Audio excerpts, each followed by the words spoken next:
तो नमस्कार दोस्तों। आज का सेशन बहुत ही इम्पोर्टेंट है। इसमें हम आज बात करेंगे।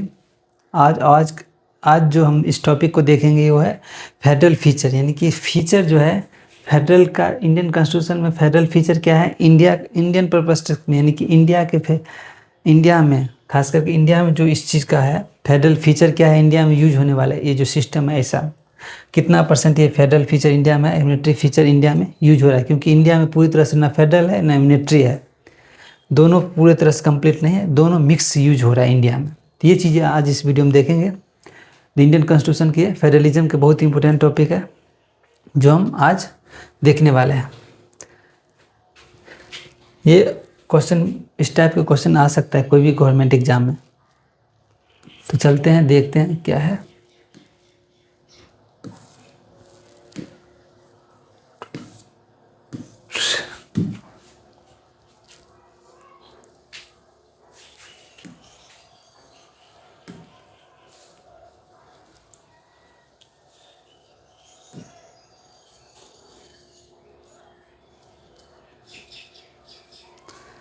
ये जो नोट लिया हूँ ये विजन आईएएस के प्रिपेयर किया हुआ नोट है, यानी पॉलिटिक्स का नोट है।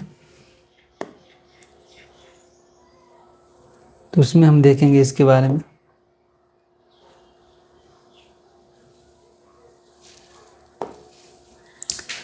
ये फेडरलिज्म इन इंडिया, ये सब टॉपिक हम देख चुके हैं जो आपको वीडियो में मिल जाएगा।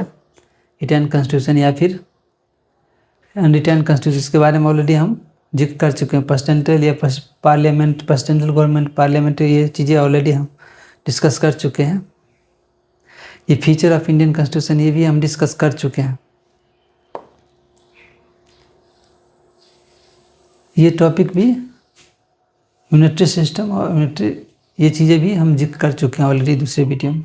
इस वीडियो में हम सिर्फ इसके बारे में बात करेंगे, यानी इंडिया में जो ये सिस्टम है फेडरलिज्म का, ये टॉपिक रहेगा इस सेशन में, यानी फेडरलिज्म इन इंडिया। ये फेडरलिज्म की बात करता है इस वीडियो में।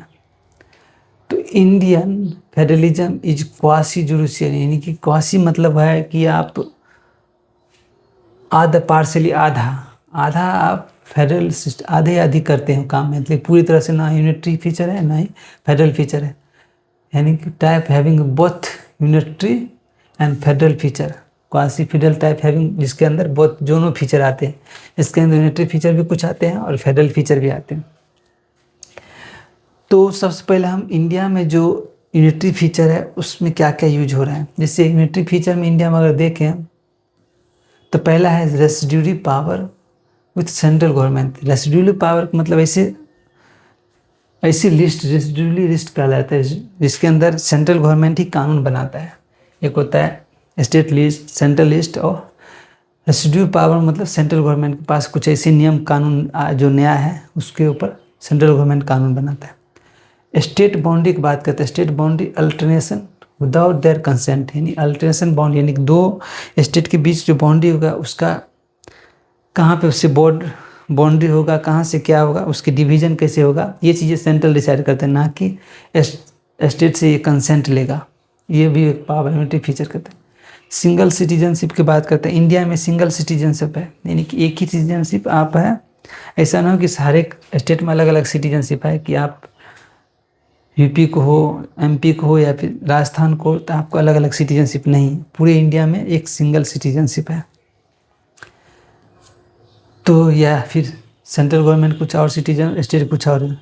ऑल इंडिया सर्विसेज की बात किया जाता है यहाँ पे, यानी कि ऑल इंडिया सर्विसेज है इंडिया में।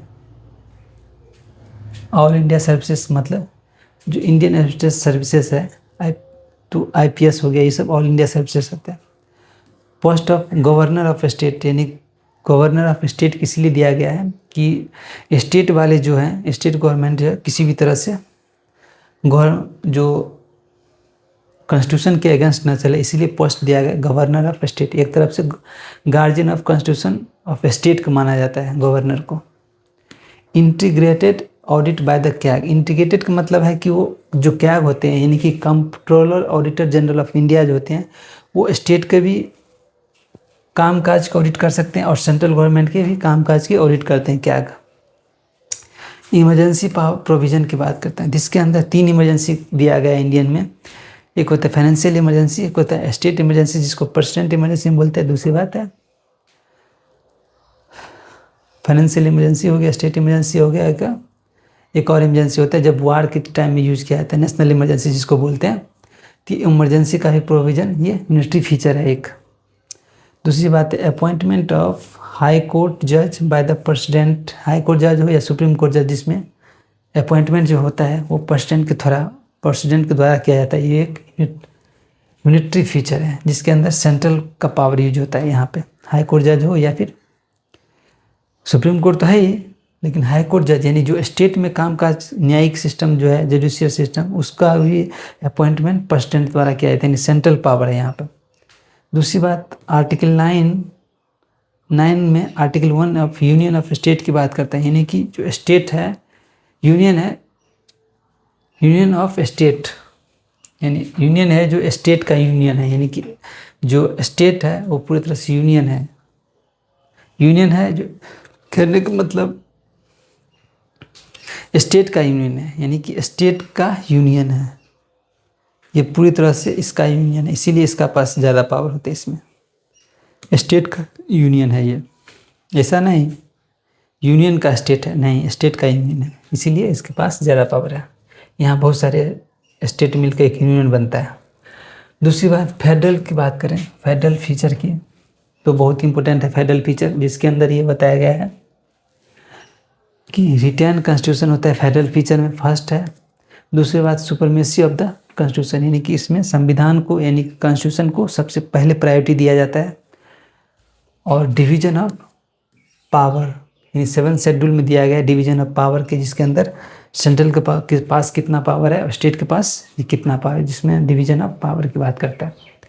इंडिपेंडेंट जुडिशरी यानी जो न्यायिक सिस्टम है, सुप्रीम कोर्ट, हाई कोर्ट को पूरी तरह से जुडिशरी सिस्टम या फिर कोई भी कोर्ट हो उसको इंडिपेंडेंट किया गया है कि आप इंडिपेंडेंट तरह से आप न्यायिक सिस्टम कर सकते हैं। दूसरी बात बाइकैमरलिज्म की सिस्टम है। बाइकैमरलिज्म मतलब लोकसभा राजदूत सदनीय व्यवस्था, मतलब लोकसभा और राज्यसभा जहाँ पे दोनों हो, तो ये बाइकैमरलिज्म का सिस्टम है यहाँ पे।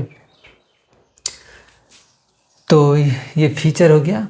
दूसरी बात एक टर्म है जो आपको याद रखना है, मोर feature of unitary feature reflect tilt toward the central, यानी कि जो सेंटर है पूरी तरह से यूनिटरी फीचर की तरफ से झुका हुआ है।